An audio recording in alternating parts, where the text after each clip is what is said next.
श्री स्वामी समर्थ. आजच्या बोधकथेचे नाव सर्वात मोठी संपत्ती. मुंबई या शहरामध्ये एक राजवीर नावाचा श्रीमंत व्यक्ती राहत होता. त्याच्याकडे भरपूर पैसा होता आणि नुकतेच त्याने मुंबई या शहरात एक मोठे घर घेतले होते. त्याच्याकडे धनसंपत्ती तर भरपूर होती, परंतु शरीराने तो अतिशय लठ्ठ झाला होता. तो दिवस रात्र मेहनत करून पैसे कमवित असे, परंतु आपल्या शरीराकडे लक्ष द्यायला त्याच्याकडे वेळ नव्हता. हळूहळू तो खूप श्रीमंत झाला, परंतु त्याला त्याच्या वजनामुळे अनेक रोगांनी पछाडले होते. तो व्यक्ती स्वार्थी नव्हता, परंतु त्याच्याकडे व्यायाम करण्यासाठी वेळ नव्हता. त्याला जणू पैसे कमवण्याची सवयच लागली होती.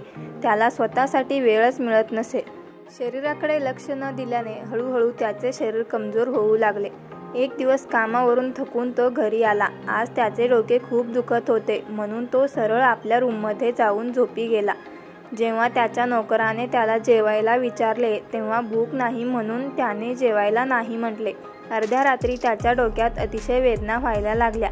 त्याला काहीही लक्षात येत नव्हते. अचानक त्याच्यासमोर त्याच्याच आकाराएवढी एक आकृती उभी राहिली.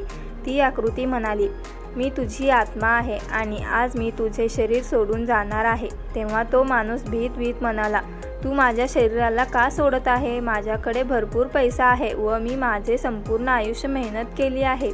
मी एवढ्या विशाल घरात राहतो की या घरात राहण्याची अनेक जण फक्त स्वप्नच पाहतात." आत्मा म्हणाली, "माझी गोष्ट ऐक. तुझे हे मोठे घर माझ्या काहीही कामाचे नाही. माझे घर तर तुझे शरीर आहे, जे दिवसेंदिवस कमजोर होऊन अनेक रोगांनी पछाडले आहे. आता मी तुला सोडून जात आहे." एवढे बोलून आत्मा त्या शरीराला सोडून निघून गेली.